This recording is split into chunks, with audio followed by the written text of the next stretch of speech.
À Panem 360, nous sommes en compagnie de Minh Tham Nguyen, qui est directeur artistique des Percussions de Strasbourg. Les Percussions de Strasbourg, qui est un ensemble presque mythique qu'on connaît depuis des décennies, qui a toujours été considéré comme un des ensembles de percussions consacrés aux œuvres modernes, contemporaines, enfin à l'avant-garde. Et ça fait quand même presque, ben, je sais pas, au moins 4 décennies que ça existe, n'est-ce pas? 6 décennies, 62 ans cette année. Ah oui, quand même. Ouais, ouais. Et c'est probablement le premier groupe de percussion dédié à la création contemporaine. Oui, Et le oui, je me seul, souviens. le plus ancien en tout cas. Le plus ancien, mais qui Ouais, maintient, qui maintient le cap, puisque après 62 ans, c'est toujours un ensemble qui s'intéresse à la création d'aujourd'hui, la création actuelle en musique. Et cette fois-ci, vous venez à Montréal pour présenter une œuvre consacrée aux revenants, enfin, aux ouais. fantômes, enfin, à la symbolique du fantôme. Et on peut même dire ça des Percussions de Strasbourg parce que c'est un ensemble revenant au Québec, parce que ça fait quand même, je pense, une longue période que vous n'êtes pas venu au Canada, n'est-ce pas? Oui, ça fait, je pense que la dernière fois qu'on est venu, c'était en 2011, Ouais. lors de la tournée pour nos 50 ans. Je n'étais pas encore là, moi je suis arrivé en 2013 pour mon premier concert. Et depuis, on n'a pas été en Amérique du Nord. Donc ça C'est fait, ça. oui, ça fait plus de 10 ans, oui. Oui. Et là, vous revenez, enfin, on connaît la marque, les Percussions de Strasbourg. C'est un gage de qualité, de recherche, de rigueur, etc. Évidemment, de haute virtuosité en percussion. Maintenant, ben, parlons d'abord de Ghostland, puis après ça, on reviendra sur l'évolution plus ou moins récente de l'ensemble. Alors, Ouais. Ghostland en tant que tel, quelle est enfin, j'ai expliqué extrêmement sommairement, de façon probablement superficielle, la thématique. Alors, vous allez nous expliquer ça en profondeur. Bah, en fait, c'est d'abord une histoire de rencontre avec Pierre Jodlowski, avec les percussions de Strasbourg. Et ça va aller directement aussi avec la question que vous poserez après, qui est aussi des changements de format du groupe des percussions de Strasbourg. Historiquement, ce sont des récitals que nous faisons depuis, on va dire, depuis 50 ans, lors de la création de cette pièce-là. On faisait quasiment que des récitals et en format toujours de sexture. Donc, c'était les commandes qui étaient dédiées au groupe, c'était surtout c'était seulement des sextures, c'était 6 ou rien à l'époque. Et Ghostland, c'est l'un des premiers projets dans lequel on a commencé à changer le format. Pour plusieurs raisons, on voulait varier déjà les formats pour des raisons de tournée aussi. C'était une période à laquelle on avait besoin de tourner davantage. Et on a réduit un format à 4 musiciens sur scène, plus une manipulatrice d'objets et 2 techniciens. Et aussi, tout passe dans un camion. Donc là, on vient à Montréal, mais on amène juste 4 valises supplémentaires en soute pour notre matériel, alors que habituellement, historiquement, on part toujours avec un 19 tonnes. Donc voilà, c'est assez. La dernière fois qu'on est venu justement aux États-Unis et à Montréal et au Canada, c'est justement avec beaucoup de matériel, donc on louait sur place. Et là, on loue 4 batteries sur place et du matériel électronique. Et puis voilà quoi, et on vient avec nos valises. Et ce travail-là, donc comme je vous dis avec électronique, c'est aussi avec vidéo. C'est aussi un travail qu'on voulait faire, un travail pluridisciplinaire qu'on voulait travailler qu'on voulait faire avec Pierre Jodlowski et la nouvelle équipe qui est aujourd'hui la 4e génération des percussions de Strasbourg. Oui. Parlez-nous de l'approche de Pierre Jodlowski dans ce contexte précis de Ghostland. Évidemment, c'est un compositeur qui est un peu le fil conducteur de la Semaine du Neuf à Montréal et il est joué dans plusieurs programmes et le vôtre est extrêmement important. Oui. Pierre a voulu, alors avant même que je le contacte pour travailler sur un projet avec lui, il avait déjà été contacté par le directeur artistique précédent, Jean-Paul Bernard, et l'idée des fantômes était déjà sur la table. Donc il s'est appuyé sur un livre de Marie Dariussec, dont j'ai oublié le titre là, mais et d'un film Kairo japonais pour évoquer ces fantômes. Il s'appuie aussi sur 2 textes de texte allemand pour écrire, pour composer toute cette pièce. Et en fait, les fantômes sont pas les fantômes que nous avons pu voir, par exemple au Mexique, comme lors de notre tournée, mais plutôt des évocations, des, euh, des mémoires, histoire comme ce qu'il y a dans Kairo, le film le film japonais. Et Pierre a voulu s'inspirer de ça. Donc on est au départ des hauts longs, donc des ombres dans l'ombre. Donc du coup on ne nous voit pas beaucoup. Seulement des flashs qui arrivent sur l'écran peuvent nous révéler. Et après on devient des personnes de des employés de bureau, on va dire, pour une section qui s'appelle bureau. Et en fait, il a pensé cette section-là au moment des suicides chez Orange, donc l'entreprise française de télécom, où les gens allaient au travail comme des fantômes, en gros. Donc voilà, donc on a un masque en costard et voilà, il s'est appuyé sur ces évocations, cette histoire-là, pour créer ce chapitre, qui est le deuxième mouvement de la pièce. Et ça se termine par un rituel. Ça, c'est une habitude chez Pierre, où toute une déambulation se fait dans un rectangle, en gros, et tout un rituel qui nous transforme en humain, en gros, qui nous fait sortir de l'état de fantôme. Donc, je dirais que de mon point de vue, de toute façon, le langage de Pierre est assez dense et complexe. Je pourrais pas vous expliquer le fantôme, même avec les inspirations qu'il a eues, voilà, comme cela. Pour moi, ce sont, de mon point de vue de directeur artistique, ce sont surtout des intuitions, des intentions et quelque chose qui me parle peut-être autrement que ce que lui pourrait avoir dans sa tête et qui vous expliquera sûrement mieux que moi. Oui, pourriez-vous m'expliquer l'histoire de Orange, qui est une compagnie télécom qu'on connaît, mais il y a eu un problème historique, ou bien c'est vraiment une évocation fiction, c'est pas une fiction. Non, non, non. Alors oui, c'est vrai que en France, mais en fait, il y a une période, donc la période où a été écrite cette pièce, où il y a eu une vague de suicides chez Orange parce que il y avait beaucoup, beaucoup, beaucoup De mise à pied. de burn-out, je pense. Non, non, je pense qu'ils travaillaient beaucoup, beaucoup, beaucoup, et donc du coup, c'était cette idée d'aller au travail comme des fantômes et de plus en pouvoir, mais de pouvoir le faire pour quelque chose qu'on ne sait même pas pourquoi on le fait, quoi. Donc voilà, je pense qu'il y avait cette histoire-là qui était importante pour Pierre. Et c'est pour ça qu'à un moment donné, on est avec nos suitcases dans un bureau à répéter des gestes. Voilà. Ok, je vois.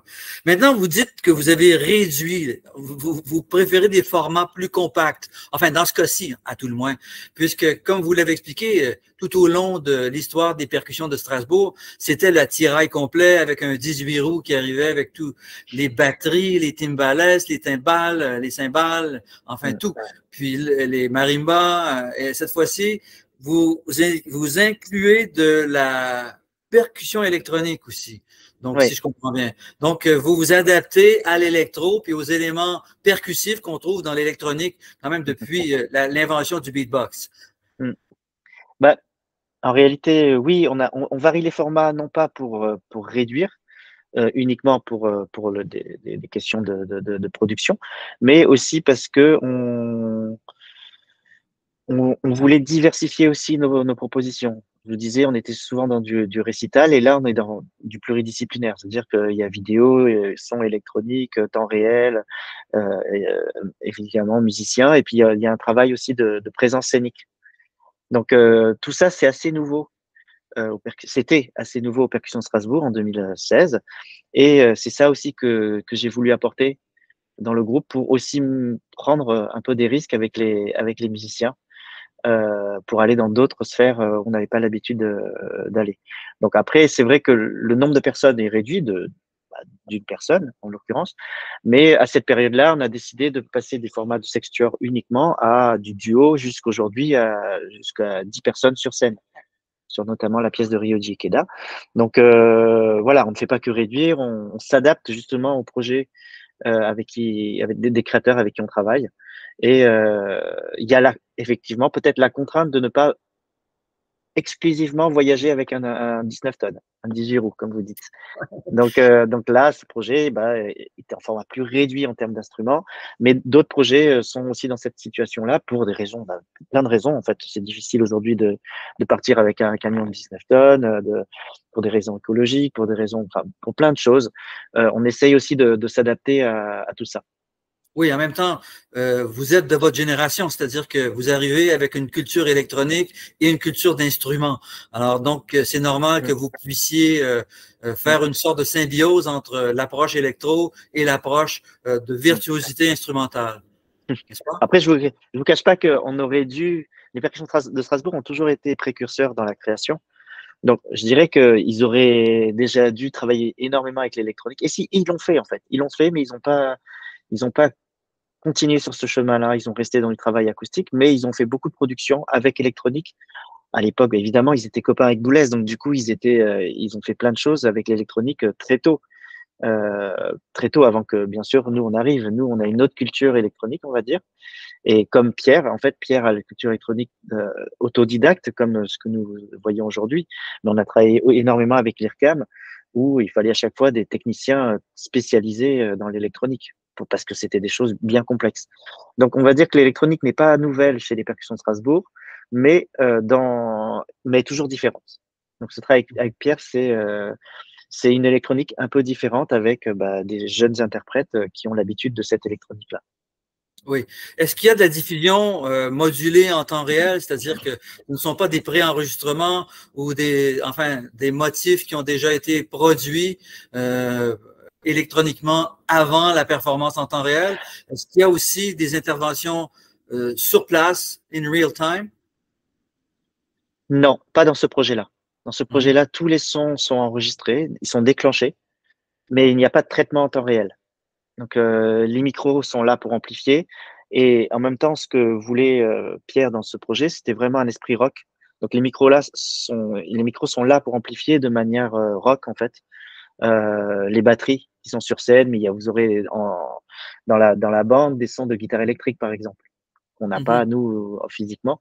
Donc, voilà. Donc, il voulait vraiment cet esprit rock. Et l'utilisation des micros n'est pas du tout fait pour du traitement en temps réel. Ah oui, je vois. Et donc, il y a une théâtralité dans tout ça. C'est proche de la performance puisque c'est multidisciplinaire. Il y a une mise en scène, il y a un décor, qu'il soit virtuel ou physique, et il y a des êtres humains qui jouent, et il y a aussi des séquences électroniques qui sont déclenchées. Alors, c'est un amalgame bien de 2024, si je comprends bien. Oui, c'est ça. Oui, il y a tout ça. Donc, la pièce est de 2016. Encore une fois, je pense que Pierre a fait partie des compositeurs qui sont précurseurs. Donc, ça me fait plaisir quand vous dites bien de 2024. Oui, bien sûr. Je ne parlais pas de l'œuvre en tant que telle, je parlais de votre approche là-dedans. C'est sûr que l'œuvre mais oui, je comprends. Oui, mais très bien. Mais en tout cas, c'est vrai que voilà, l'approche pluridisciplinaire, elle est importante, en tout cas depuis ma direction, parce que j'ai voulu mettre un accent sur le travail de la présence scénique. Donc, vous verrez, on se déplace, on a la conscience de notre corps, on danse même à la fin. Donc, il y a tout un travail qui n'est pas courant, on va dire, chez les musiciens, qui est un peu plus facile à accéder pour des percussionnistes, parce qu'on est toujours en mouvement, on a toujours un travail avec les gestes. Mais de là à franchir le cap d'être confiant avec son corps, c'est ça ce que j'ai voulu amener dans les nouvelles générations là, du groupe. Oui. Et ce genre de performance-là, est-ce que vous en faites des captations audiovisuelles pour en faire des documents à partager ou à vendre ou à mettre en streaming pour le bénéfice de vos fans ou des gens qui s'intéressent à la percussion contemporaine? Alors, on fait des captations de tous nos spectacles. Il y a très peu, finalement. En fait, on a deux de nos dernières productions qui ont été filmées de manière qualitative par Arte. Mais la plupart du temps, les captations coûtent assez cher. Et quand vous dites commercialiser, non, on les met sur YouTube. Ça a une certaine qualité qui n'est pas celle de Arte, on va dire. Mais elle est présente sur YouTube pour nos fans et on ne les commercialise pas. Oui, de toute façon, des productions à moindre budget et qui ont un énorme impact, ce n'est pas à négliger, puisque c'est ce qui est écouté pour de vrai. Des gens qui écoutent Arte, c'est des gens on les respecte et on sait qu'ils sont quand même assez nombreux, mais ils sont vraiment beaucoup moins nombreux que ceux sur YouTube. Oui, oui, oui, voilà. Mais bon, voilà, c'est ça. C'est vrai que après, si on veut faire c'est une question de financement aussi, hein. Nous, on est toujours là à prendre des risques. Donc, on ne sait pas en avance si ça va marcher ou pas. Donc, on n'est pas forcément, on trouve pas forcément des gens qui vont mettre les moyens pour faire une excellente captation. Mais il se trouve que là, on a fait une très belle captation au moment de la création, avec Pierre comme réalisateur, justement, et qui est très bien, qui reflète très bien le projet. Après, je vous cache pas que dans le spectacle vivant, c'est pas la première représentation qui va être la plus aboutie. Et là, on a de la chance. 8 ans après la création de Ghostland, on le joue encore. Donc peut-être que c'est aujourd'hui qu'il faudrait le filmer parce que la Oui, pièce est mûre auprès pas du côté artiste en tout cas. Et c'est ce qui se fait en danse et en théâtre en réalité. Les captations de oui, je vois. première ou de générale, ce sont bien que des traces pour parler du projet. Mais il faut que la pièce mûrisse et je pense qu'après 10 ans d'existence et plus de, je sais pas moi, 30, 40 dates, là, on peut commencer à envisager une belle captation. Excellent. Donc, cette œuvre-là, elle est présentée depuis 2016 en Europe ou ailleurs dans le monde, pour la première fois au Québec ou au Canada. C'est même la première fois pour moi au Canada. Et donc, on est ravis d'être là avec ce projet parce que il mérite ce public. Absolument. Merci beaucoup de nous le faire mériter. Mais aussi, vous avez évidemment d'autres productions en cours qui sont présentées. Vous avez sûrement un ou deux ou trois concerts des percussions de Strasbourg qui sillonnent les continents, non? Oui, en réalité, on a une quinzaine de spectacles en tournée. Ah oui, quand même. On a entre 80 et 120 dates par an. Et parfois, on joue dans 3 pays en même temps, 3 projets différents. Et voilà, la particularité des percussions de Strasbourg, c'est qu'on a un répertoire de 400 œuvres qui ont été écrites pour nous et il y a des anniversaires tous les ans. Donc, on a toujours un festival qui nous dit, ah bah aujourd'hui, faites-nous un projet autour de Kabelach ou de Cage ou de Xenakis encore il y a 2 ans. Et voilà, donc les projets comme qu'on voudrait faire tourner essentiellement comme un groupe de rock, bah, en fait, ça marche pas dans notre milieu parce que en fait, on nous demande toujours des projets à la carte, OK, je toujours. comprends. Alors, ce que je comprends aussi, c'est que vous avez plusieurs musiciens qui sont sur différents projets dans différentes parties du monde qui jouent en même temps. C'est ça? Oui, c'est ça. Aujourd'hui, on est une équipe de 18 musiciens. 18 musiciens de nationalités, d'influences totalement différentes.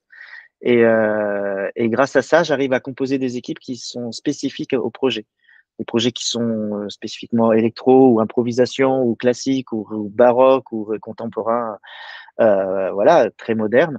J'arrive à piocher dans mes musiciens pour dire, bah voilà, toi, tu feras ça parce que tu as les qualités pour ça.